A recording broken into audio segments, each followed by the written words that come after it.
From courtside of the virtual hardwood, it's the NLSC podcast, episode number 374.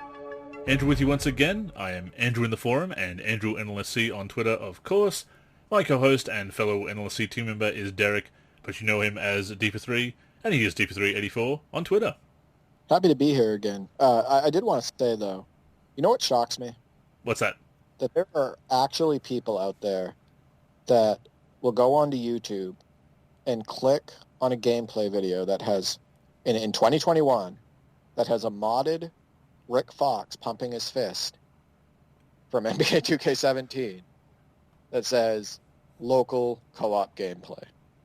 Like, the fact, I said that to my brothers, like, the fact that people, I made a video last night of gameplay from a game we had that night, where all three of us played on the same team against the computer in a My League, and it's, I had you watch the video as well, but like, I have Clyde Drexler and starting, and then I took him out for the third quarter and put Zion Williamson in, who's modded into NBA 2K17, and I locked on him. My brother Nick locked on Michael Jordan, the 88-89 version, and he had Lonzo Ball coming in on the bench for the third quarter. He locked on him, and Mark used the rest of the players, and the rest of the players on the team were, you know, Rick Fox, Troy Murphy, just some video game legends. Jermaine Jones, who was deadly in the older lives, huge dunker, good at threes.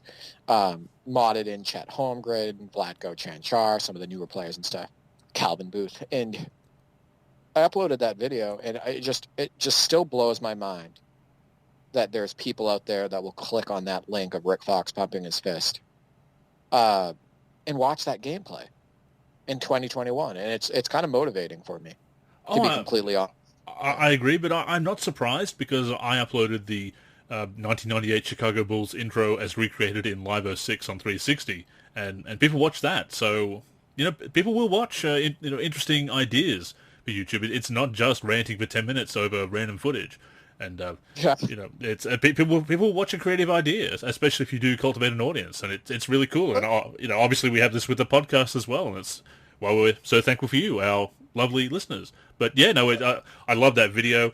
I love seeing a video game legend like a Troy Murphy go off, and I love the passing, as I said to you. I just love the way you guys were moving the basketball, were hitting the open man like that, playing the passing lanes with Zion and MJ and everyone else, and Clyde Drexler, that nifty move at the start there that you made. And that's the thing. If people see a game being played well and they see some cool highlights, I mean, did anybody criticize it being on the broadcast camera? No, what's really funny about that, and I read your article, and I've seen the shots taken. I have a story about that.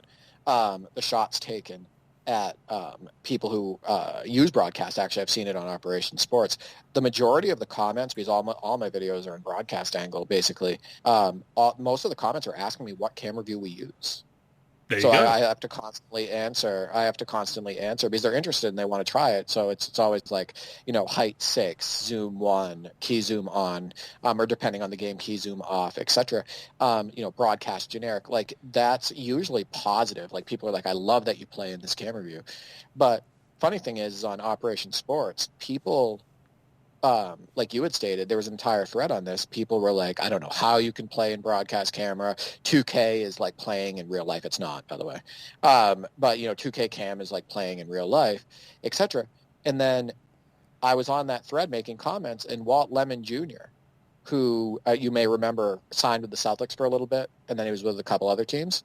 He came onto the thread on Operation Sports and said, hey, listen, guys, I use broadcast. I've always used broadcast. This is why I use broadcast. So that kind of shut people up a little bit. An actual player doing it, yeah. Yeah, actual player comes in and says that, you know, 2K doesn't feel like play like really playing. He's always used broadcast camera because that's how we view the game, and that's how it is for me. So yeah, usually positive comments on my videos. I do want to make a point though. At least your 1998 Bulls recreation in Live 06 was about a historic team. Like a championship team, right? This is true. It had the lore of having the live name on it. Mine is Rick Fox pumping his fist. Well, that's true. And in the 2011 Bulls 20th anniversary of the championship patch on the jersey as well. I recognize that from the 2011 season. Right, exactly. So what we were using is it's kind of a it's you like you have my UCTR mod installed for 2K17. Indeed. We're using the fantasy draft roster works perfectly with it. So what it has is it has those courts, it has those jerseys from the UCTR, so it kind of also gives it that retro flair when we're playing like throughout the season and stuff like that. But yeah, I just want to say for those who click on that video and watch that gameplay and appreciate it, thank you, because I share those because one of the reasons is I want people to see how fun local co-op still is, right? Local play, like how fun it is, like you said, the passing, right? You're not doing, the stuff that you saw in that video, like multiple people cutting into the hoop at the same time on opposite ends of the floor, giving me two options as the ball handler, people flaring out to the three-point line in a certain way, placing their bodies certain ways on the court that you wouldn't see if you were playing alone, right? Like the computer, your offensive players on your AI isn't conditioned and programmed to move the way that a human is controlling the player and move into those spots. So, yeah, people need to, local co-op is just so fun. And when you have three people on the same team, two players locking and one other one, using the rest of the players, it adds a completely new dimension to the fun and to the gameplay, etc. It comes across, and that's the main thing. It's the main thing when you create any kind of content, and that's why I'm always concerned when some of my articles have been a bit critical or deep diving into some of the issues with a game for a while. I do want to have a celebration of gaming, and the other week I shared my thoughts on the agenda and the seasons in my team, and I have a generally positive view of that. I've been enjoying that this year with 2K21. I have my issues with the game, and I have my issues with my team, but I do like that approach. And if you are putting out content, especially video content, that shows something having fun, and you had a fun game, as you obviously do with your brothers so often, and I've had those same experiences with my cousin Clinton, because we play local co-op as well. And people will take a look at that and see it's the fun you're having. It comes across. And look, some people will say, well, you're all on the same team and you're blowing at the CPU. Where's the challenge? Mostly the online elitists saying garbage like that, obviously. And sometimes it's just about getting together and having some fun and putting together a fantasy team as you did, a fantasy draft, and just blowing out the CPU and making all these highlight plays. It's not always about a competitive scene or having that competitive game, although certainly if you are... Can I bring this up? We lost the next game. There you go, yeah.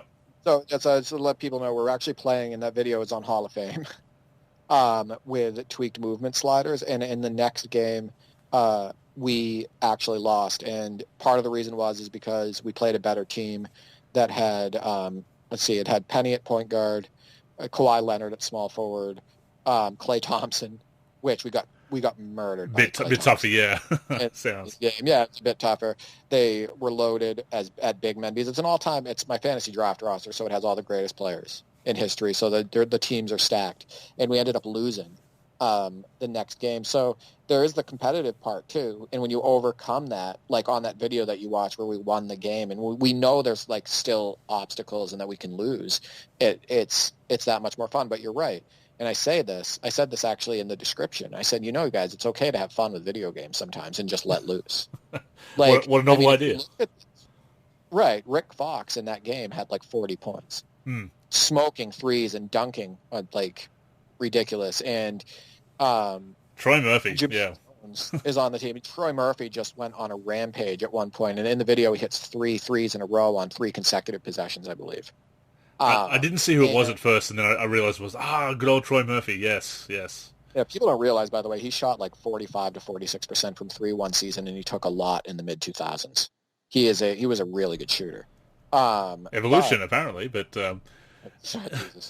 one point I want to make, obviously, with that, and before we get too far away from it, I brought up the camera view, and as you brought up my article that I wrote this week, and I actually shared a highlight clip with the hashtag 2K21 on my Twitter, Andrew NLSC, of course, and somebody who doesn't follow me found the hashtag and said something like, people who play on broadcast are menace to society or something, and it was just, looking at that person's Twitter, it's kind of very much on brand for their kind of comments that they make about anything they talk about. But it was just funny that in the same week that I put out an article talking about the elitism around the broadcast camera, that I got such a response on on social media about it. So I've actually added that to the bottom of the article as a postscript, a link to that Twitter thread. But yeah, it's just ridiculous. Stupid gate of all the gatekeeping in basketball gaming, it is among the pettiest and the stupidest. But I do want to have content that really reflects my enjoyment of the games, because I do, much like your video. And, way back Wednesday, I love delving into the past, obviously. I've been drafting some articles that I'm looking forward to scheduling in the coming weeks about 16 players, Derek, who played in the NBA, at least one game, most of them only one game, but never actually appeared in a video game. And while the story as to why they don't appear in games is pretty much the same, i.e. they didn't sign in time to be included and were gone before a roster update or the next game came out, but there's a lot of stories for the individual players that are very interesting, and their history. So to research those players and some of those other articles like that, and combine NBA trivia and basketball gaming trivia, I really do hope people enjoy it, because I really enjoy producing those articles, because it allows me to revisit those games, and that's always fun, but also to see those stories about players and learn a few new things. So I always hope that people enjoy those articles as well, as much as I enjoy writing them. Well, a few things. One, it's not just learning about games. I think a lot of times what people can do by reading those articles is they learn about the history of the league. Like, it's a good combo. They learn about, how they were featured in games. Maybe it makes them look into the video games, but it also makes them learn more about the history of the league. Like you shared something with me about James on Curry, who played 1 minute and played only 3.9 seconds. And that was his NBA career. And that's something I didn't know, right?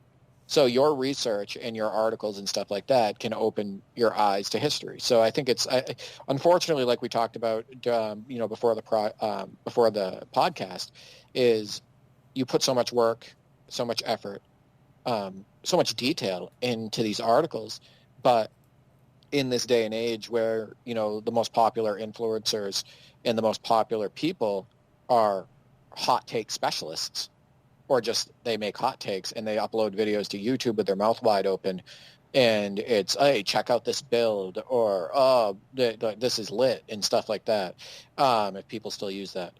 And that's what gets the attention. Like I told you, your articles are second to none in the basketball gaming space, but in 2021, unfortunately, they don't get the views they deserve.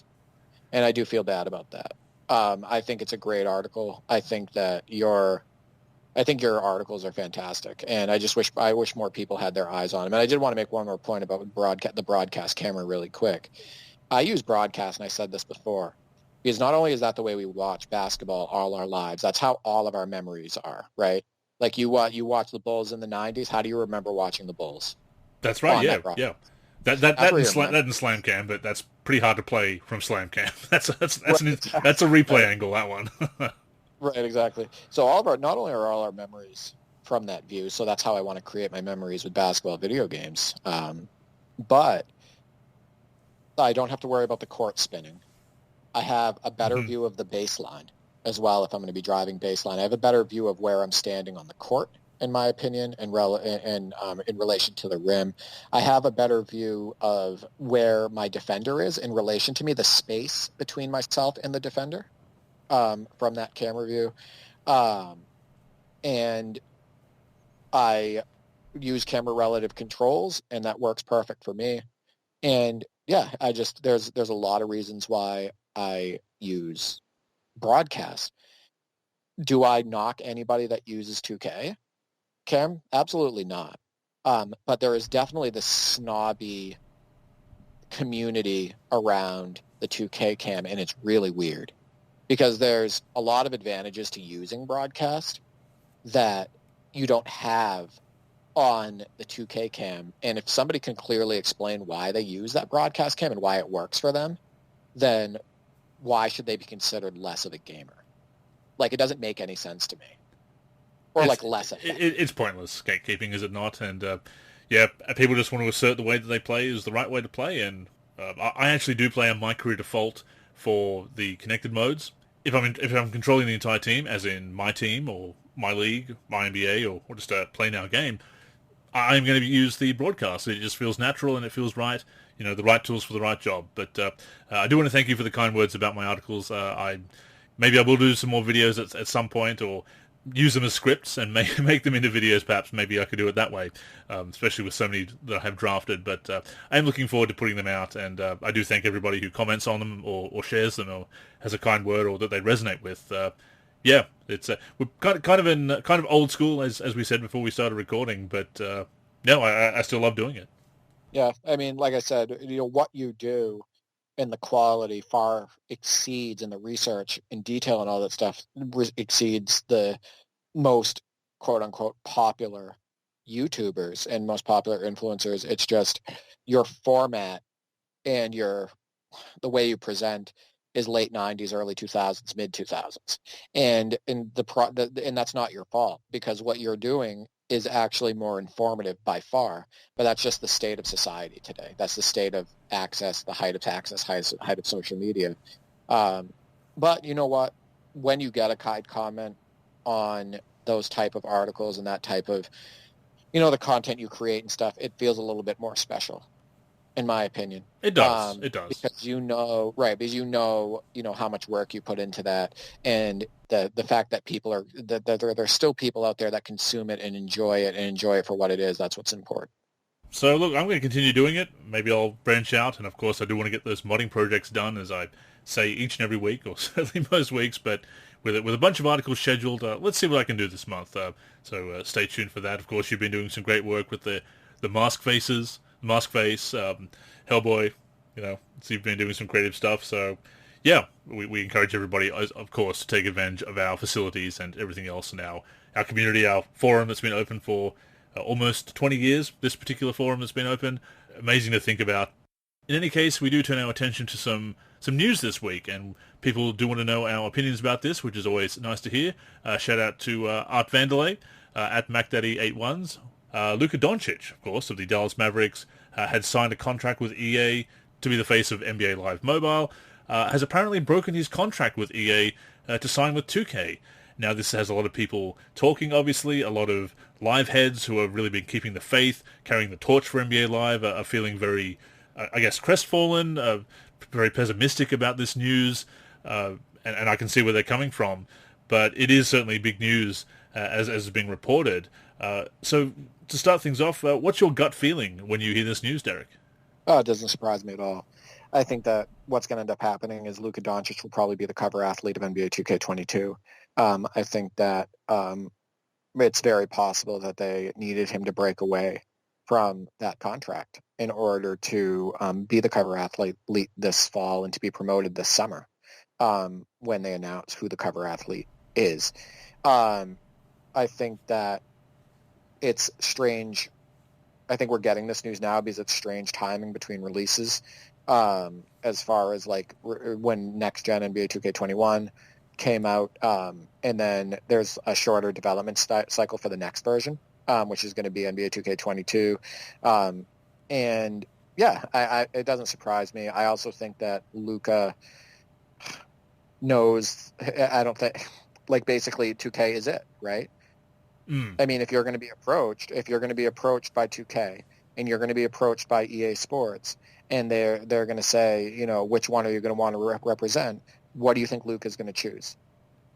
Yeah. Right? So, I mean, that's the thing. If there's an opportunity for him to be the face of NBA 2K22, which is, like I said, what I think is going to happen, if there's an opportunity for that, and it takes him breaking that contract with EA Sports, NBA Live, and even if NBA Live 22 was going to come out and he was going to be the face, who was he going to choose? So that's the way I look at it. It doesn't surprise me at all, and I don't think it means anything bad for EA Sports, NBA Live. I still think we're going to get one. I just think that's just the way it is. I mean, that's another way of looking at it, and it's perhaps one that people, myself included, are overlooking when this news broke, because obviously you hear something like that and you think, well, that means that probably Live isn't going to come out. That's certainly the speculation we're seeing a lot of on social media, that he must be saying, well, I don't want to be the face of NBA Live Mobile, I'll be the face of NBA 2K22. Does that mean that there's not going to be an NBA Live 22? I mean, that is certainly a possibility. We can't rule out that possibility, unfortunately, especially since we haven't heard anything from NBA Live in years now. It's not just months. We are talking actual years as far as progress. Uh, Vague hints of coming back on the next generation. Well, the next generation is here. What's going to happen? But you do bring up a great point there that if you do have if you do have the opportunity to become the face of the bigger brand, then that does make more business sense. Certainly, if they're throwing more money at you, if EA is saying, well, we'll be the face of NBA Live Mobile, but there's no guarantee of being the face of a Live 22, or if it was only for NBA Live Mobile, with no interest in making him a main cover athlete, although that does seem very strange not to take advantage of an up and coming star. Well, at this point, Doncic kind of is established as one of the young stars in the next generation of the league, shall we say? But 2K, as you say, offers so many more opportunities. That the bigger brand name, more sales, obviously. So that is definitely another way of looking at it. Simply not wanting to be associated with the NBA Live brand, but that doesn't necessarily. It doesn't mean we need to read that Live is done or cancelled, whatever. And can you cancel a game that hasn't been announced? Semantics. But with that being said, I do understand the pessimism that's arisen out of this. I understand it, but it's not groundbreaking that EA Sports NBA Live, in comparison to NBA 2K, is completely dead. Right? I mean, we haven't even gotten a game since NBA Live 19. So it's not like groundbreaking. Like, again, put yourself in Doncic's shoes and think about the contract situation that was probably in place, and think about if 2K, like you had said, approached him, talked to him about the promotion of it, talked to him about him being the cover athlete, all of that stuff. I think the only way he breaks that agreement is if he's going to be part of a cover athlete, or part of cover athletes if they had multiple, like they have in the past. So again, I think this means nothing as far as EA Sports NBA Live coming out again is concerned. I don't think it has anything to do with it.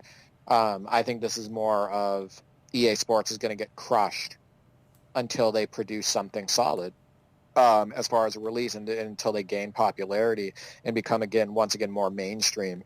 I think they're going to get crushed as far as offerings go, sponsorships go, stuff like that. And this is just a case of that. That's the way I look at it. No, it certainly does make sense, and there's obviously a lot of rumors, and with Live being is an easy target, obviously, because it has been down for so many years, it's been inactive for so many years, and people like to use Live as a bit of a punching bag, and they certainly like to use it, and we see this a lot in not just comments on social media or Reddit or forums, but also from content creators, from pundits, mentioning that that they're using Live to justify problems in 2K. What are you going to do? Play NBA Live? But that doesn't justify issues in 2K. And we've said this before, and I'll say it again on the podcast and in articles, that it's whataboutism. It's a very poor argument against. It's right up there with all games have issues, and the best ones address them. That's my response to to that little bit of snark. I think that it's one of those situations where people are inventing reasons, and I mean, if NBA Live if EA were paying him a significant amount of money, then maybe it wouldn't have been an issue. I mean, there's lots of reasons why, or simply again that 2K is the bigger brand and the offer came along. Doesn't necessarily mean any problems for Live, or like you say, any new developments, as the case may be. But I mean, it's never a good look. I suppose that's something I'll definitely say. It's never a good look to see somebody break a contract like that and to go to the competition as much, and Live's not competition from 2K. You know what I mean? The other company, the company that he wasn't signed with. It doesn't look good for the brand, obviously. It doesn't. It doesn't look good, and I understand the question as well, and I'm glad that he brought that to our attention. But this is EA Sports' fault, point blank. This is Doncic breaking the contract. That wouldn't have happened if they had been releasing games year in and year out, probably, and they had created such a strong base, a strong consumership, a good base for of consumers, and marketed and made their games appropriately. So this falls back on, and actually made releases. Let's put it that way, as well. This just falls back on EA Sports. They didn't give the series the proper attention. They didn't stay consistent. They didn't promote it correctly. They didn't give it the games the proper depth. They didn't release year in and year out, all of this stuff. So Doncic walking away is their fault. Now, where can they pick up? And then I always look into the future of this. They're going to need a cover athlete if they're going to release again, which I think they will. You have other guys who are not going to get the same opportunities as Doncic. There's other big names in the league, whether I think they're great or not. Guys like Trae Young, he's an option for them. Zion won't be the cover again for 2K, and I doubt he's exclusive for 2K. Maybe they can reach out to him. They've shared cover. Both 2K and Live have had same cover athletes before in Absolutely. the past, James Harden, for different games. Right, exactly. You have other guys in the league that are up and coming. Is Ja Morant going to say no? Right? So is Ja Morant going to say no to being on the cover of NBA Live? So there's still some names out there that they could reach out to, and these players would be like, are you kidding me? I get to be on the cover of, NBA Live, the next version, which is, on next gen, and, maybe people are going to have their more eyes on me, and I get to be on the cover of a video game. I've always dreamed of it, etc. So it's not the end of the world. It doesn't look great, but there's still a lot of names out there that would say yes, in my opinion. No, that's definitely true. And, you bring up the idea of, yes, and again, it's not a good look for the brand, but a lot of the people that are talking about it spelling doom and gloom for EA were those same people saying that Doncic signing with them in the first place was a good sign for it. I think we speculated that it might be when he signed on, but I'm sure there were a lot of people who said, he's just signing on for NBA Live Mobile, who cares? So it wasn't a big deal when he signed. It's a big deal when he breaks his contract. I think there's some hypocrisy in that point of view as well. Oh, of course. The thing is there's still a lot of people out there that either don't like EA Sports or are fanboys to the point where they just don't want to see EA Sports come back or release a game or do well. And you alluded to that a little bit earlier as far as some of the comments we see about it, etc. Some of the mindless commentary. EA Sports deserves criticism. Absolutely. Right? Yeah. No question. For the way they've handled the NBA Live series, the people, the suits, all of the people who have been involved in kind of destroying that series, I'd say probably over the last 13, 14, 15 years, for what they've done to it, and disappointed, such a large portion of the basketball gaming base. But you also got to be realistic about it and not be like a fanboy and kind of, just quote, just to be honest, is an idiot. Don't be an idiot about it.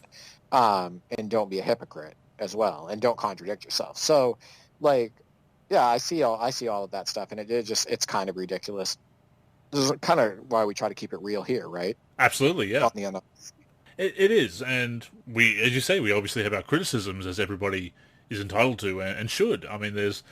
We are consumers. We deserve to have value for money. We know we're passionate about our hobby. We deserve to ask for quality, and we're in a position to know our stuff, to know what we like and dislike, and to be able to go into it. And that's why we do these deep dives into games in our articles or videos or the podcast, because we do want to have that discourse that seems to be missing, because people just say, oh, it's trash. It's garbage, it's trash, and we just write it off. But okay, what about it makes it trash? What would make it not trash? To actually go into the ins and outs, and that's why I like revisiting games for Way Back Wednesday, because some people say, oh, why do you dust off Live 06 or especially Live 07? And that's a fair question, but at the same time, you have to look at these. There's something interesting about flawed releases, because you can see where they went wrong and make suggestions where future games can avoid those problems. And it's even a game like 2K18, to go back and see how that erred and how 2K can avoid those same pitfalls moving forward. It's important. It's important to go back and be constructive about it, and to be, I don't want to use the word intellectual, that sounds a bit wanky, but you know what I mean? It's to actually go into detail and not just be insulting or snarky or just use a cliche like, oh, it's trash. To actually go into detail. The 2K18, starting with 2K18 was kind of the downhill start for NBA 2K for me. And I think a lot of people, as far as like the stuff they did with the series. So every time you bring that up, I just kind of get blah about it. But I'm realistic about it and the things that I do like about it, stuff like that. And I've talked about that on a prior podcast. It's very important to be able to identify things they did right, either from a design or gameplay perspective, while also critiquing the things that bothered you about it and that you think that they could improve on. And I think keeping things into perspective and keeping things honest is just really important. Um, But and to that point, live is basically, at this point, it's a punching bag for people that want to, and people want to prop up 2K when 2K can hold its own, obviously, with the quality that it's had for the most part for many years now, and becoming the brand leader both in sales and reviews and Metacritic scores and whatnot. It does bother me.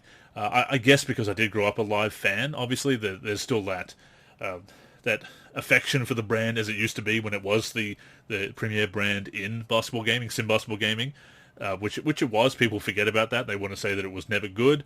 That's ridiculous. You can go back and listen to our 25th anniversary of NBA Live in episodes of 301 and 302, I believe it was, that we went through the whole series, with the whole history of the series, and it was great for many years. And even in the past decade or so, there's been flashes of brilliance. And towards the end of the 360 releases, 09 and 10, still very strong.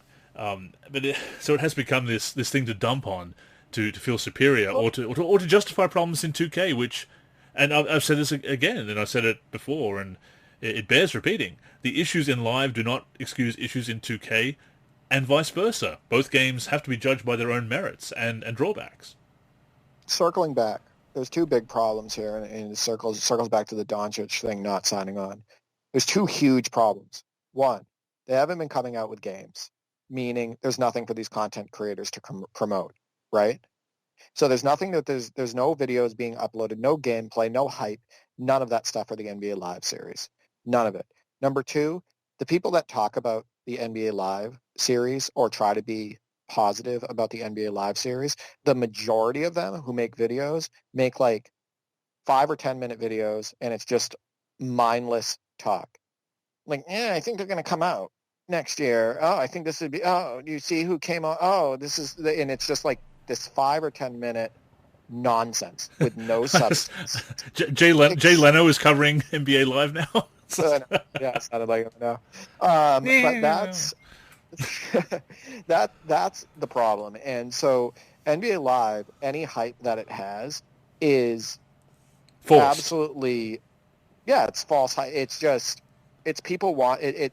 A lot of the people that just try to be part of it either don't know how to communicate properly, or the content they put out is just because they're like fanboying, right? Sure. Like they want to be a part of something.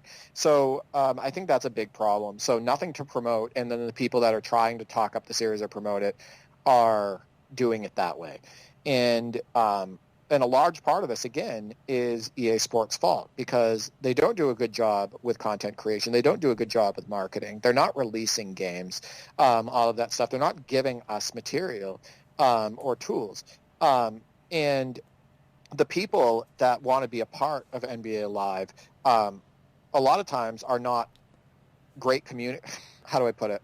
The people that are making the content are not great communicators, are not doing deep delves into the history of NBA Live or the current events or anything like that. So again, if you're Luka Doncic and you don't think Luka Doncic is on social media, if you see no hype surrounding NBA Live, the series, no announcements, no influencers or popular influencers promoting the game not being promoted, or the history of the game or the series or anything like that not promoted properly, and 2K comes to you and says, hey, we want to make you a part of NBA 2K22, what do you do? And that's why the news doesn't surprise me. So that's like, it surprises me zero. Yeah. I mean, it could be an indication that there's nothing in the pipeline, but if nothing else, it's an indication that you look around and if you want to get your name out there and build your brand, as I'm sure Doncic does as a young player. I mean, he has many years left in the league, barring some, knock on wood, some horrible injury. He's going to have many great years ahead of him, and certainly hope so. But to that point, you still realize that he's not going to be playing forever. You certainly want to maximize your earning potential any way you can. So getting on board with getting on the 2K train, if you will, is definitely a way of doing that. We talked a little bit about this before we started recording, but the whole idea of people who really wrap up their identity in being a fan of a certain game. And of course, we were founded as the NBA Live Series Center, so we were, because that was the game back in the 90s when we were founded. This is our 25th anniversary this August, and my 20th year running the site, as the case is. You do get wrapped up in having that identity, especially when you're younger as well. It is something that some people grow out of. Not everybody, obviously, but a lot of people do. Of wrapping up your identity of, I'm a fan of this, and if anybody makes fun of this, they are, I take this personally because they're making fun of me and my preferences and my choice, my brand, my identity. So it definitely is a thing. And to that point, and I've been there. I've been there where there's no news coming out about Live. It was Live 13, I recall, when I put out it hadn't been cancelled yet, so I actually basically put out a news bulletin that said it may still be in our archives, in fact. As I said, Live 13 has not been cancelled yet, which it hadn't been at the time, but there was really no need for me to put it out there except to try and get some awareness to the brand, which again, it's not like they were paying me anything. I was simply doing it as a fan of the brand and hopeful that it was finally going to make a comeback with Live 13, which it did not. But I put out that article, and somebody one of the people who's not in the community anymore, but kind of reached out to me and said, why did you do that? Do you know something? And I had to admit, well, no, I'm simply reporting that it hasn't been cancelled yet, which was an accurate report, but didn't really say anything. Again, it's just like saying, we don't know anything about Live at the moment, which, again, we're getting into some speculation ourselves at the moment, which is, again, all we can do. But I think there's a right way and a wrong way of approaching it. And I know in the past I've definitely approached it in the wrong way. And it's why I do avoid that approach now, because, yeah, when you don't have any news, all you can do is speculate and ramble. Well, the last thing I want to say about this, too, as far as like content creators, one of the problems, too, is that you'll have people who will only come out and talk about a game or promote or do content and everything when they know it's going to get them attention. Right? They're not like when they're going to be able to promote themselves more through it, or when it's convenient, the most convenient for them to be a fanboy or to come off as a fanboy or and stuff like that, as opposed to being consistent and putting out content consistently and talking about updates and making recommendations, you know what I mean, throughout the process, and saying, this is where I think they should go. Let me put a bug in somebody's ear. Let me put this on a forum, all of that stuff. So I think that's part of the problem with EA Sports NBA Live, quote-unquote, community, is people will disappear for like a year and a half, or even longer at times, and then all of a sudden come back in when it's convenient for them and make their 5 or 10 minute video, and then people like latch on to that person, be like, oh, look, blah blah blah. So like that's part of the problem as well. And a lot of times it seems like it's just convenient when that person wants attention, and unfortunately that's the state we live in, even with NBA 2K, right? Because Sure. We talked about this. So if NBA 2K lost its popularity, what would end up happening? Let's say NBA Live took over. All of these influencers, all of these people who have been sucking up to 2K, trying to get their logos and everything, all of them would suddenly be like, oh, NBA Live is cooler. Let's go there. If it was a hot new thing, absolutely, yeah.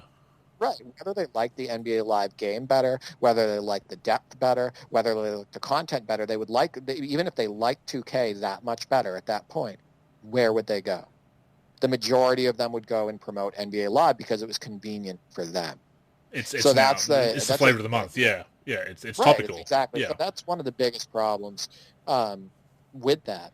There's a large lack of depth, detail, and honesty in content creation, and integrity. That's because integrity, and that's because again, we're at the height of social media, height of access, height of hot takes, height of influencers, quote unquote, etc. So it's not about integrity, detail, honesty, all of that stuff. It's more about just trying to get your name out there, try to do what's cool, and that's regardless of age. I see that from people in their 30s, right? Oh, for sure. It's if you're trying to play the game, then the algorithm forces a lot of people into it, and I hate that. I do hate that. So anyway, that's my rant. I feel No, better. no, that's another reason why we do the NLC podcast, of course, the catharsis, the factor that we have with it.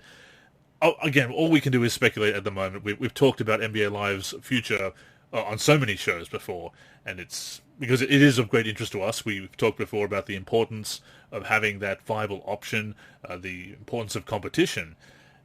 Does this change, at the top of the segment, I asked for your gut feeling, does this at all change how you feel about the future of the game? Do you see anything changing? Because I have to admit that as the years have gone by, I have felt more jaded, more cynical about its possibility to come back. The less we hear, it's certainly doesn't help. I mean, they're creating, as we've talked about before, creating more of a problem for themselves by not hyping anything or the history of the series even, or showing anything work in progress or giving anything.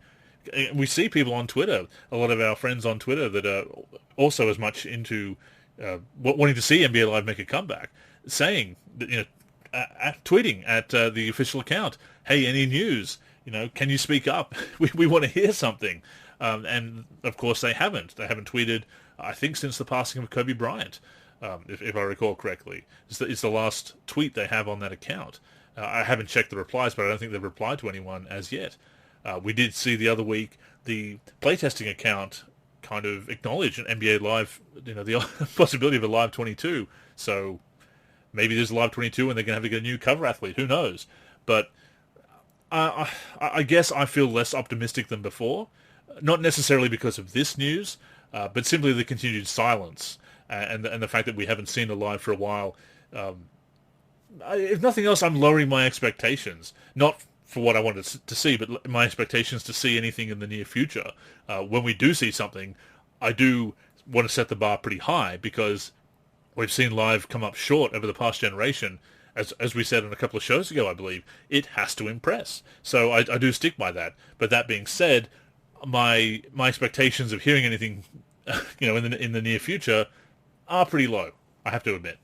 How many times have I talked about the lack of marketing, the lack of promoting the Huge series, issue. talking about its history, getting NBA Live in people's living rooms. It's unbelievable that in their brains, in their living rooms, etc.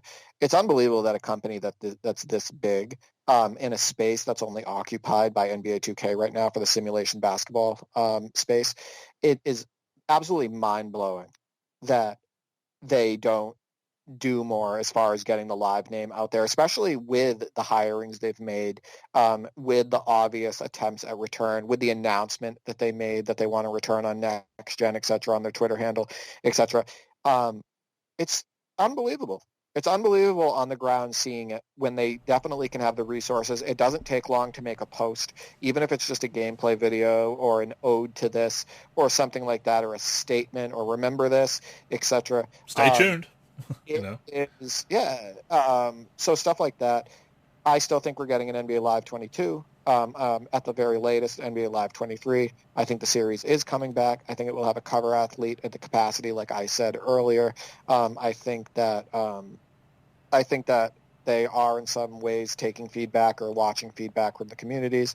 They're just horrible at doing communication. They're horrible at doing marketing, and they're also trying to keep things mum right now. I think they're trying to keep things on the down low, and then they're going to make a grand announcement. But I hate the way they've handled the series. I do too. Hate Yeah, it.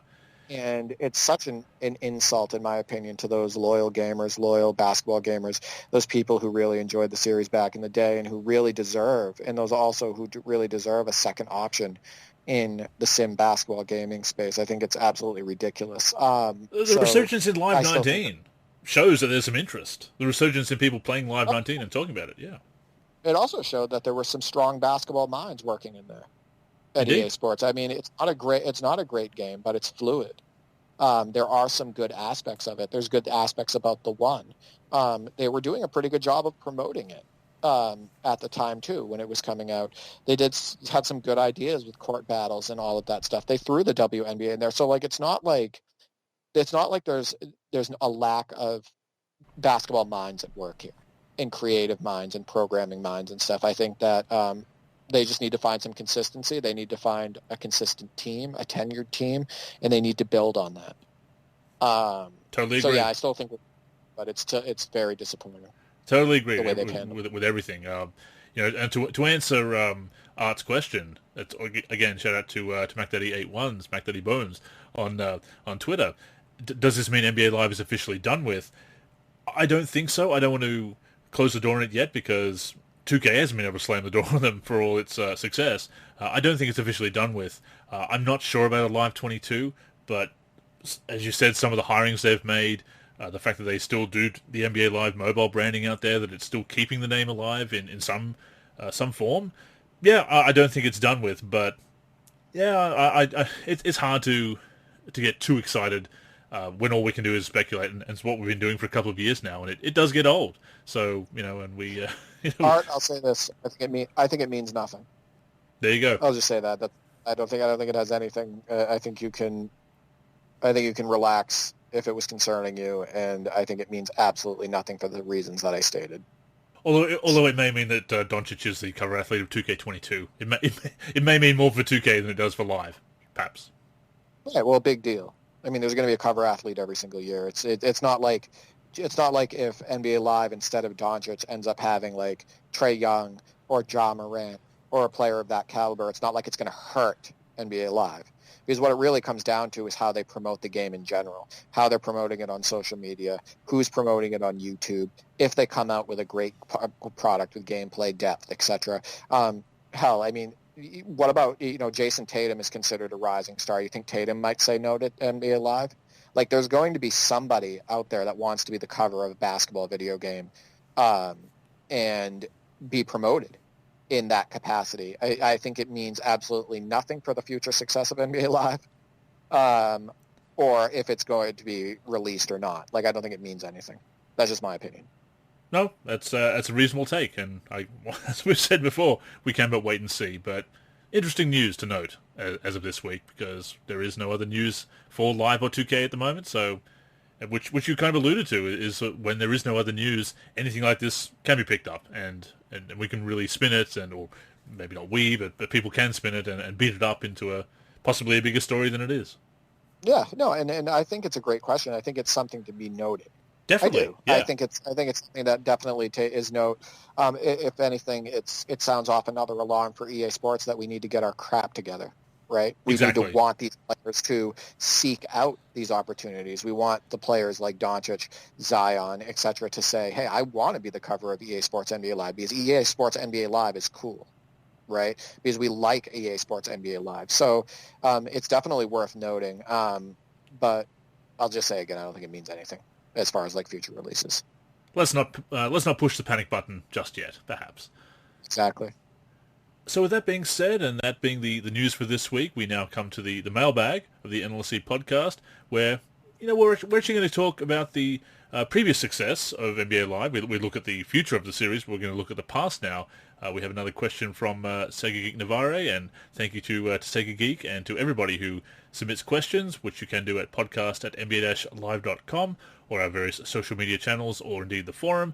And Sega Geek asks, do you think NBA Live would have lost all of its momentum if instead of releasing NBA Live 06 on 360 at all, just held off like EA Canada did with the NHL franchise?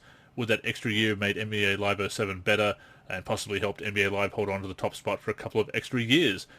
Obviously, hindsight being 2020, it's easy to say that now, but at the same time, again, going back and analyzing these things and considering the what-ifs and considering what should have been done and could have been done is definitely interesting and does perhaps shine the light on how not to do things and how to do things in the future. So it's definitely an interesting question, Derek, and again, thank you for it. Yeah, if they had skipped Live 06 on 360 and just gone straight to Live 07 the following year, do you think that would have been the way to go? I think things could have changed a little bit, mostly on the depth perspective.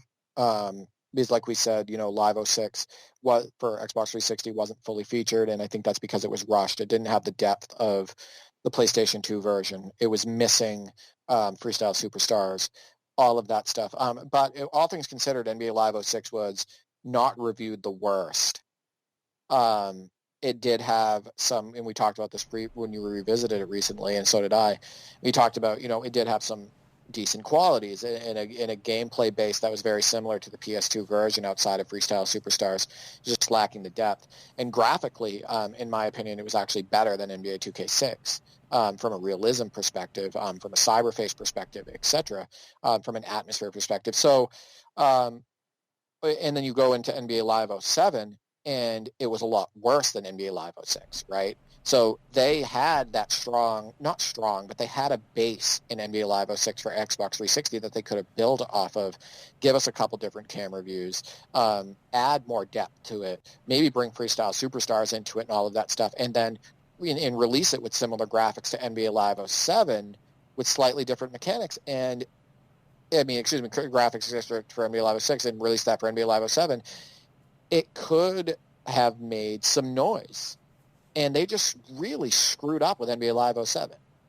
They did. In that development, I don't know what the hell they were thinking, because you go into NBA Live 07 and you can see how bad the animation transitions are and the how everything feels when you're on the practice court right when you load it up with Tracy McGrady, and the jump shots are ridiculous looking, and the rocket dunks are the worst in the entire series, and the just everything doesn't feel right or look right on NBA Live 07. So I don't know if they were going in the right direction anyway. Does that make sense? It does, yeah. I mean, I don't think they had the right minds and right people working on those next-gen versions. I just don't. I think we may be still in the same situation. That's the way I'm looking at it. So I actually do have an article where I revisit Live 07 that's going to be out probably in a few weeks. It depends. I have quite a few articles scheduled in advance at the moment. I may rewrite some or change some around as the case may be if I want to change what's coming up, if I want to put something out a bit earlier. But I do have one on Live 07. And not to bury the lead, not to spoil the article too much, but no, I don't change my mind as much as I did with 06. It's more of a looking at what went wrong in more detail than I did with even more detail than I did for my retrospective for the 25th anniversary articles. I wanted to take another look at it and see. It's always interesting to revisit from time to time and just see what went wrong, as I said earlier, and also if anything does, if my mind does change about any particular ideas. In Live 07, not so much. It's still pretty, I like to think an interesting revisiting. As you said, it did go in a bad direction with Live 07. So if they'd taken that year off and not released in 06, but then went straight to that in 07, I don't think it would have helped the situation at all. It would have been, we wouldn't have even had that interesting 06 that we can look back on the Xbox 360. I also think it was very important to get a game out at the launch of Xbox 360. And that's been one of the problems missing this launch of PS5 and Xbox Series X with NBA Live, that it is a missed opportunity to not be there in year one, is it not? Obviously, Live 14 was incredibly rough. It's Live 14 is up there, or indeed down there, with Live 07 in my opinion. But getting it back, launching on that system, still meant something. It still meant that, well, it's on life support, but it's not dead yet, if you will.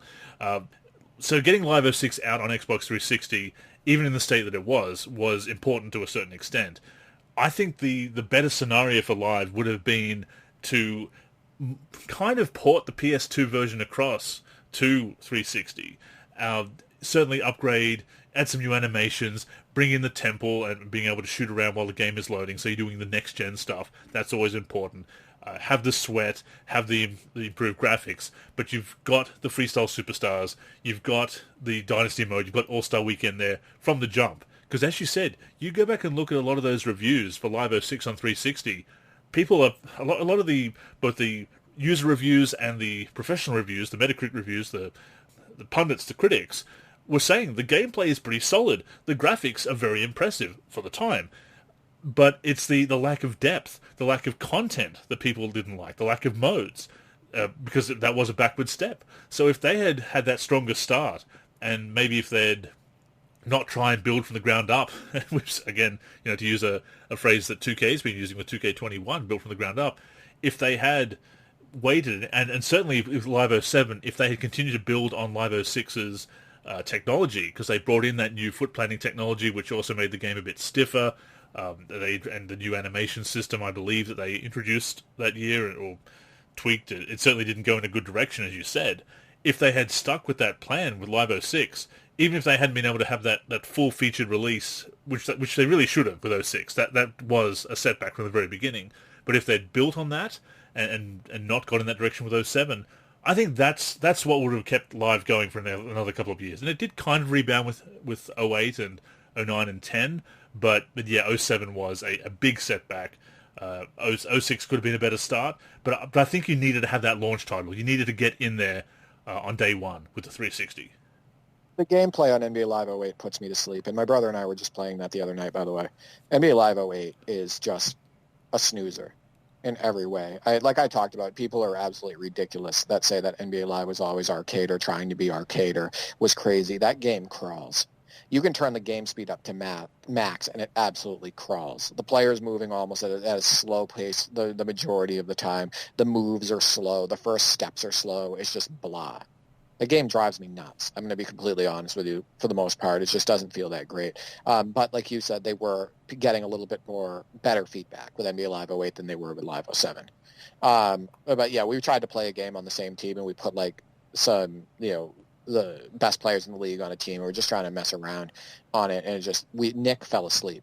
I'm not kidding. Like in the middle, he was. There's a review right there. Like we were playing. His player stopped. His player stopped in the background, and in the backcourt, and I looked at him, and his eyes were closed. So that's just the way I feel about that. But as far as like Xbox 360, those versions of the games, the earlier versions, I think to answer the question, I think it comes down to not having the right programmers, not the right programmers, not the right minds, and not the right direction from the suits. It was a perfect storm. I think that's what it is. You can tell that the right programmers weren't in place and the right minds weren't in place with the gameplay. You could tell as far as like the way the players moved, the way they left the floor, as far as jumping, the way the AI acted on offense and defense. All of that stuff, even like the parachute jerseys. Like, when you play NBA Live 07 and it looks like there's a parachute coming out the back because the physics look so weird. Like, they didn't have the right programmers, they didn't have the right minds, and they didn't have the right direction from the suits on the next-gen versions. And I agree with you. I think that if they had ported the depth and whatnot over from NBA Live 06 PS2, so you got the same depth, and they kind of did what NBA 2K14 did on Xbox One, where they basically were like, hey, we're going to give them that gameplay. It's going to be like the same gameplay experience that you got on the PS3, but man, we're going to make this look great. I think that they would have won a lot of people over. Right? It's what 2K did. 2K, yeah. Right, exactly. That's what they did with 2K14. They were like, you know what? We're not going to reinvent the wheel with this gameplay. What we're going to do is we're going to give you that gameplay that you ranted and raved about and thought it was great on, 2K13 and 2K14 for PS3. We're going to give you that gameplay, but we're going to make this game look unbelievably awesome. And that's kind of what they did. And so, like I wish, they could have done it a lot differently. But that's the answer, basically, to the question for me. I think that's the issue. One of the weird things I noticed about 07 when I revisited it was jump shots, as you said, they've got that hitch in them. They are very awkward.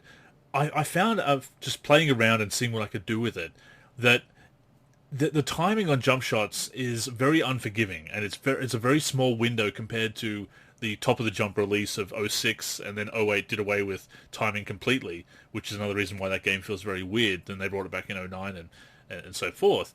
But if you hold the shoot button down very briefly, if you get the timing right in 07 on that very small window, jump shots actually don't look or feel too bad.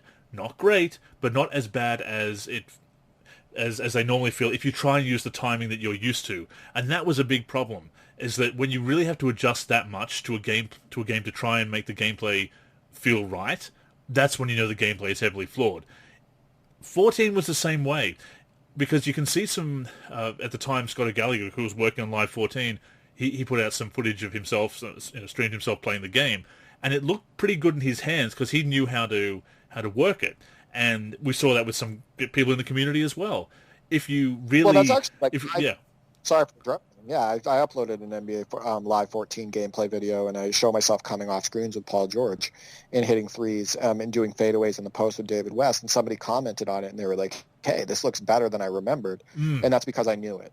That's because I knew, like what you're saying, what Scott O'Gallagher did. I knew the mechanics. I knew how the shot needed to be released. I knew how to work the post and stuff like that. It makes a big difference in content creation. But like you said, what it is it's how hard do you have to adjust, and is that adjustment that you're making comfortable in your hands, and is that an adjustment that everybody can make, and is that something they can make soon? And that's the same thing that we talked about when NBA 2K21 was released and they tried to introduce the stick shooting, right? Sure, you can master the stick shooting. Sure, you can get to the point where you can make the stick shooting look effective and good. What does it take to get to that point, right? How long does it take? Think about the common gamer. How often does it? How fast can somebody get used to that? How long are they going to play if they're going to keep going 1 for 21 and 1 for 20 from the floor trying to use the stick, right? Does the stick make sense mechanics wise when you pick it up? Does it look like it belongs in a basketball game in that way? So very similar in that way is, sure, I can make NBA Live 14 look good.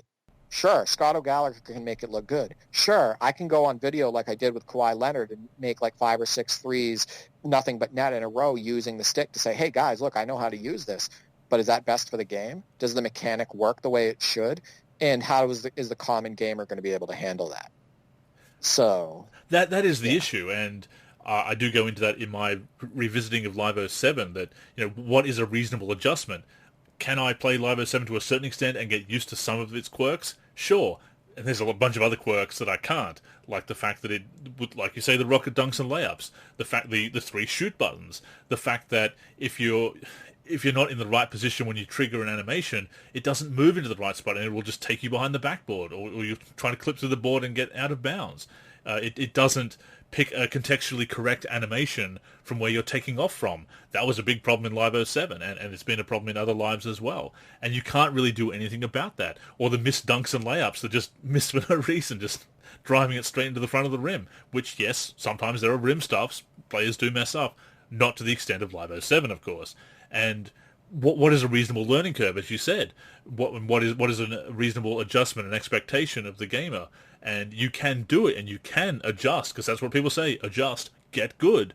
But it's not about that. And certainly when you master the mechanics, or you get used to broken mechanics, you forget that they're not necessarily, yes, they work for you, or you can find enjoyment, but they're not necessarily the right direction, the right implementation, the right execution.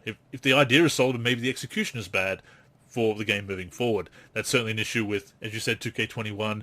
Looking back at Live 07, I can see that as well. It's why I did want to revisit the game and really look at some of these mechanics in even more detail than I did in my previous retrospective, and say, okay, what if I really try and enjoy this game and really try to make the mechanics work? And you kind of can. Sometimes. Sort of. But it's not good enough. Live 07 was simply not good enough. There is broken tech, or tech that's not up to code, up to scratch, up to expectations, especially triggering animations like that. And to bring it back to 06, 06 did have that. 06 was much more solid on the sticks.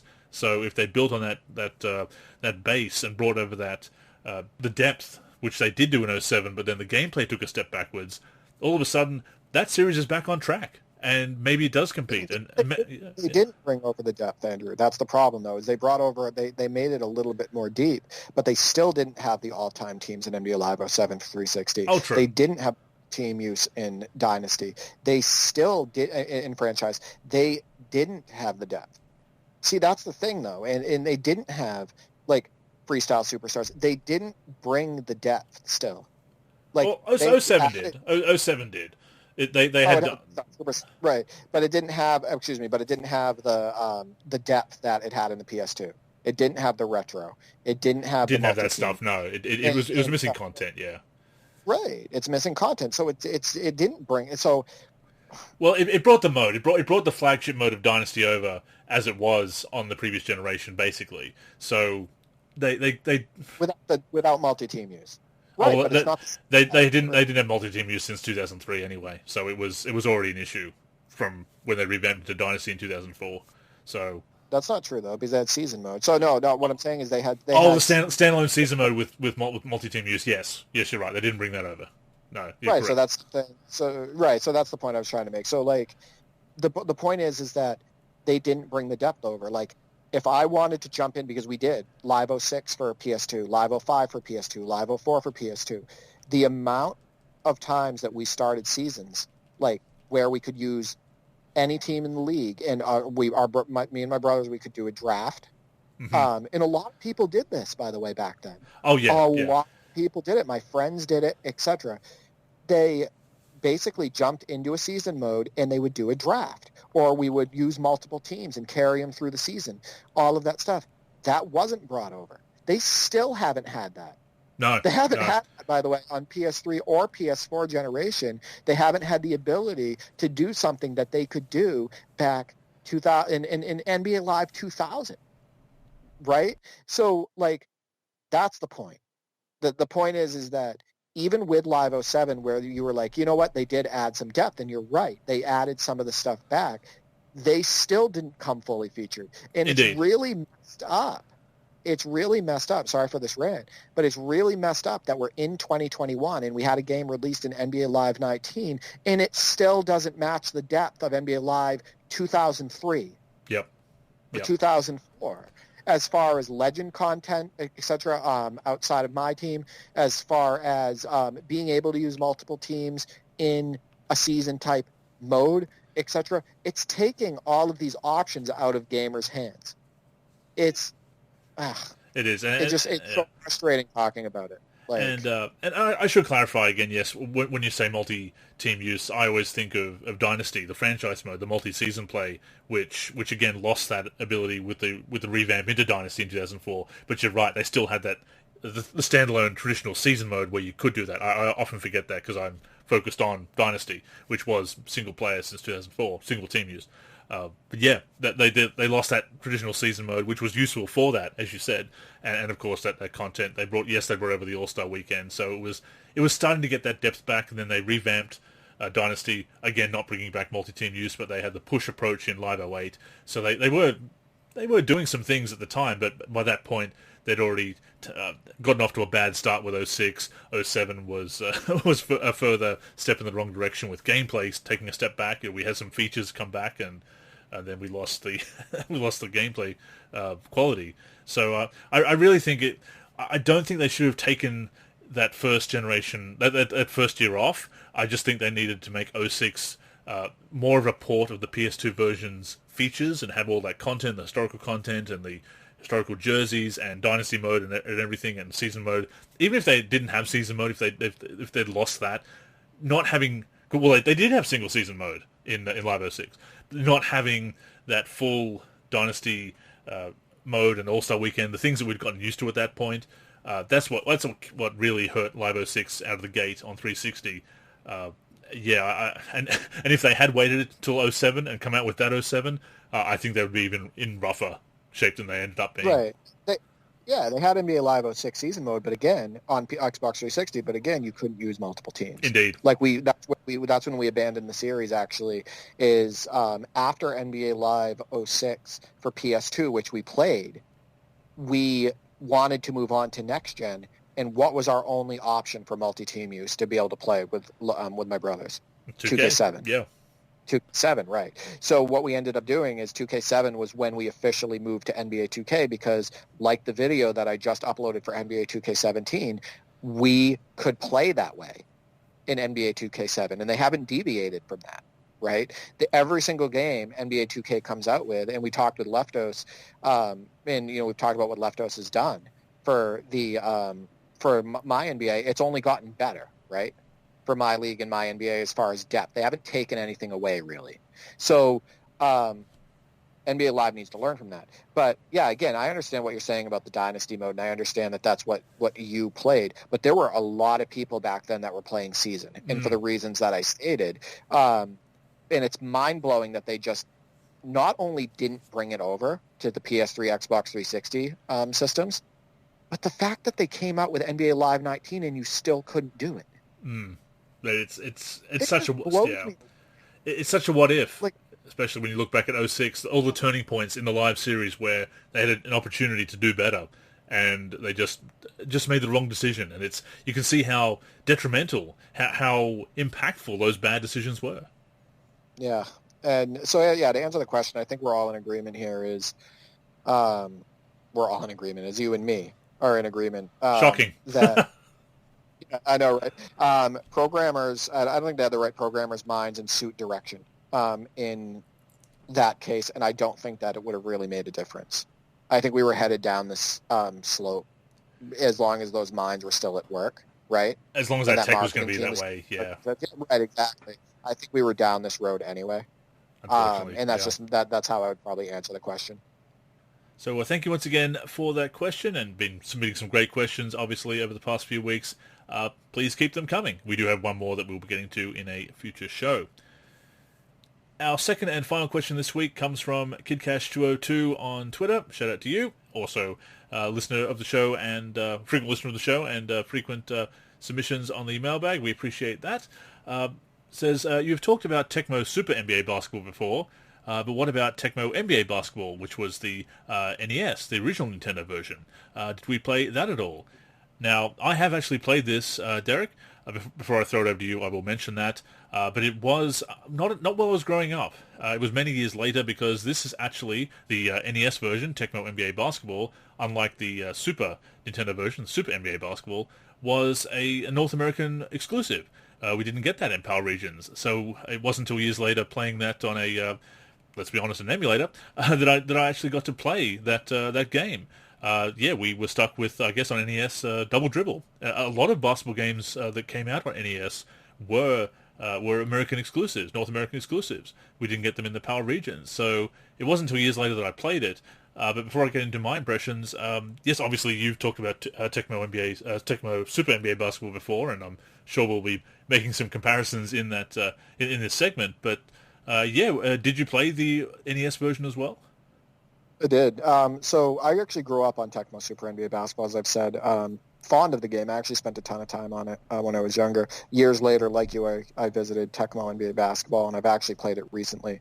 And the gameplay is almost identical. The pace is basically identical.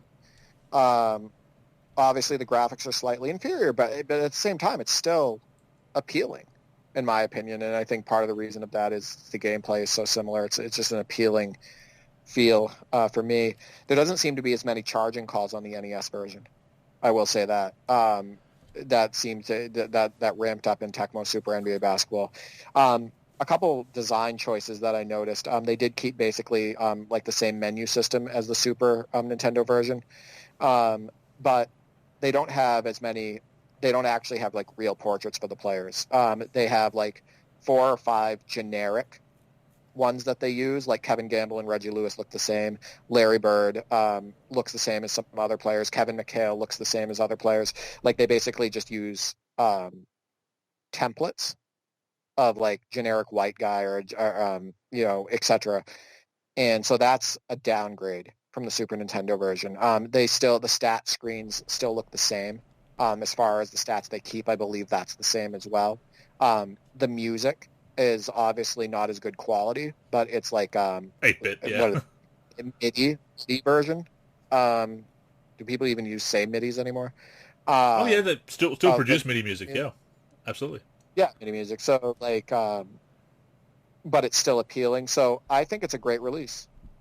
I think Tecmo NBA Basketball is a great release because it looks like it has the same depth, similar to the same gameplay, so the same feel. It has the stat screens, all of that stuff. So yeah, I think it's. I would have. Let's say I hadn't gotten Tecmo Super NBA Basketball. I think I would have spent a ton of time on Tecmo NBA Basketball for the same reasons. It's certainly ahead of Double Dribble. Safe to say. It's a better game than Double Dribble. Like Double Dribble has the nostalgia around it, etc. But as far as like a balanced basketball game, and Licensed. Josh and Dave make that, I think that Tecmo NBA Basketball obviously has the depth where you can play seasons, and it obviously has a little bit more depth to its gameplay. I think one problem, and this is not so much the game, it's a design limitation, is of course with the NES you've got two buttons, A and B, whereas you have the A, B, X, Y on Super Nintendo. So you could have, when you only had the two buttons to press, basketball games were very limited in that respect. I think it was the case where you, much like, I'm forgetting which game, well, I suppose Double Dribble, wasn't it the same where the block, rebound, and steal were all the same button? Was that the same for Tecmo as well? On NES? I think that some games back then tried to improvise, and they like had you push two buttons together. I can't remember which basketball game it was, but there was one that you had to push like two together to jump or something like that. But it was really clunky. I'd have to go back and visit it. But there were certain games back then that tried to improvise and do stuff like that, where you had to push them both together. So, but certainly games, sports games and basketball games in particular, missed that third and fourth button. Oh, 100%. Yeah. But it's what you could do with the NES. Obviously, the NES was starting to show its age by that point. It came out in 1989, 90, around about the same time as Lakers versus Celtics? You mean for Super Nintendo? When did Super Nintendo come out? The NES, the original. Was that 91 as well? I thought the NES version did, because I think it had the same rosters as Tecmo Super NBA Basketball. I could be wrong. Yeah. I could be wrong, but I remember looking at it and going through the Celtics roster, and I believe I saw like Kevin Gamble and whatnot. So I think that it's the same rosters, but I'd have to double check. It's obviously either way. If it's 1990, 91, possibly even 92, you're getting to, the NES was really long in the tooth at that point. We're talking about 6, 7, 8 years. That is the end of a generation. Even today, it's about the length of a generation. So it was really pushing the limit of what the NES could do. The fact that it got a port of it at all, admittedly only in North America, was still obviously very cool that they did that. That still gave the NES, people who still had an NES rather than Super Nintendo, that they still got something. Yeah, it's interesting that the games around that time were North American releases, North American exclusives. The NBA was certainly becoming very globally popular because pioneered by, of course, MJ, Magic, and Bird. But at the time, yeah, there's still some people that were still some developers releasing exclusives. Yeah, I think the thing is if you compare Tecmo NBA Basketball to other basketball games around its time, and I know that Josh and Dave have their issues. I like to bring that up from Basketball Classics. They have their issues with Tecmo NBA Basketball, Tecmo Super NBA Basketball, and whatnot. But I think that it holds up really well. I think the port holds up very well to Super Nintendo basketball titles as well. I know that it's kind of sad that Tecmo, they didn't continue making basketball games, right? Like, I don't think they made any basketball games after that, did they? After Tecmo Super NBA Basketball? So the actual developer of that is Sculpted Software, that also made, interestingly enough, NCAA Basketball / Super Dunk Shot / World League Basketball. That's Sculpted Software and published by Tecmo. Really? Yeah, that's Sculpted Software. Right. Yeah, Tecmo is the publisher. Sculpted Software is the developer, and they did make other games as well, including that NCAA Basketball, which they did introduce. That was the first 3D basketball game that they introduced that time. So just to clarify a couple of details here, Tecmo NBA Basketball for the NES, it was a North American exclusive, as I said. It came out in November 1992, so it had 91-92 rosters, including Michael Jordan, one of the few NES games to have him. Lakers feature Magic, despite him actually not playing that season. He had retired, of course, but then did make the appearance during the All-Star game. Cinema styles cutscenes during gameplay. There's an option to play the All-Star game, but unlike Tecmo Super Bowl, no option to select the players on the All-Star teams. So it was actually the first basketball video game to feature an official license from both the NBA and the NBA Players Union. Not the first NBA licensed game. That's the Intellivision's NBA Basketball in 1980. So kind of a landmark release in its own right. A couple funny things about that, too, is first off, obviously, everybody in Tecmo NBA Basketball and Super NBA Basketball had hair. So you didn't really feel like you were using Jordan, because just they put hair on every player. Yeah, a bit too late for Jordan to have hair by 92. Yeah, right. And Tecmo NBA Basketball, which I really enjoyed, is even though there's way too many of these cutscenes, they actually had the exact same referee cutscenes for Tecmo NBA Basketball as they had for Tecmo and Super NBA Basketball. So like when they go foul, and it goes like to the ref screen, it's the same ref, and it's the same screen that you get on the Super Nintendo version. So there were a lot of similarities that make you feel comfortable going back and playing the NES version, because it's very similar to the Super NES version. Which again was very welcome with it, and perhaps surprising, being the end of the generation. Yeah, no, absolutely. Like you said, I think they maxed out what they could do, and I think they did a good job overall. Like I think it's a good game. It's a good basketball game. So yes, just double check myself. Sculptured Software is the developer of NCAA Basketball / World League Basketball / Super Dunk Shot as well. So they show up in the early to mid '90s, producing some basketball games there. Well, there you go. See, I learned something. It's always fun to do this podcast. I didn't even know. I remember I grew up with Tecmo Super NBA Basketball and NCAA Basketball. And I didn't realize that they had the same studio. So that's crazy. Good stuff, though. So I'm yet to revisit those games for Way Back Wednesday. So I do actually own both versions of Tecmo Super NBA Basketball, of course, being able to play that with my universal adapter for the Super Nintendo to be able to play Famicom and US releases. And of course, there were two versions of Super NBA Basketball, which the first release had Michael Jordan and Reggie Lewis, and they were replaced by Bulls guard and Celtics forward in the subsequent release. Interesting. Yeah, the Reggie Lewis thing doesn't surprise me, based on timing and whatnot. But yeah, it is nice to have Jordan in those releases, though. To be honest, like you said, he wasn't in every game, back then. So no, and then for a while, NBA Showdown was his last official appearance. I mean, you could punch his name into the edit player in Live '96 on Super Nintendo, and as Rod Redekop mentioned on my interview with him, that was something that EA did get in trouble for at the time.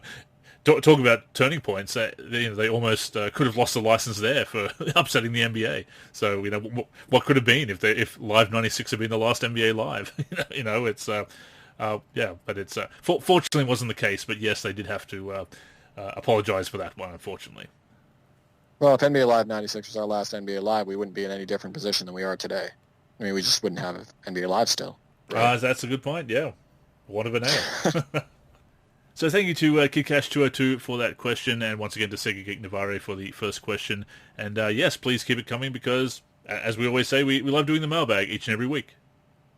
No, thank you for the questions. A lot of great questions from Sega Geek Navarre, and I know Art's a regular listener, and so is KidCash now, so we appreciate it.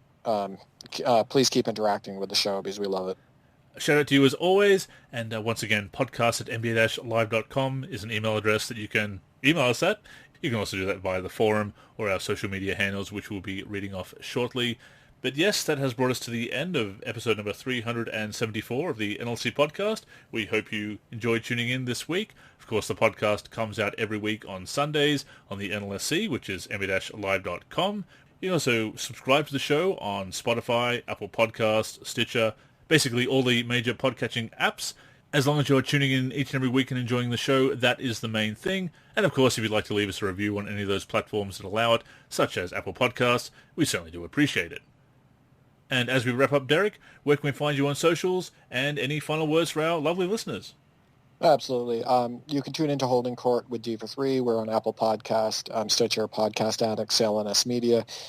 Tune in to my YouTube, D for 3. I've been uploading some gameplay videos recently, and I showcased uploaded a video showcasing some of my cyber faces that I've created for NBA 2K21. You can check me out there. I'm most active on Twitter at D for 384. My new handle as well, at D for 3G. The G stands for gaming. I'm also on the NLSC as a team member there, D for 3, and Instagram, D for 384. As I said at the top of the show, I am Andrew in the forum and Andrew NLSC on Twitter. You can connect with the NLSC on social media. On Twitter and Facebook, we are the NLSC. On Instagram, we are NLSC Basketball. Our YouTube channel is youtube.com/NBA Live Series Center. And of course, keep it locked to the NLSC itself, nba-live.com, for everything we do for basketball video games. But yes, that's all for this week, so thank you once again for tuning in. Until next time, I'm Andrew. And I'm Derek. Go get buckets, everyone.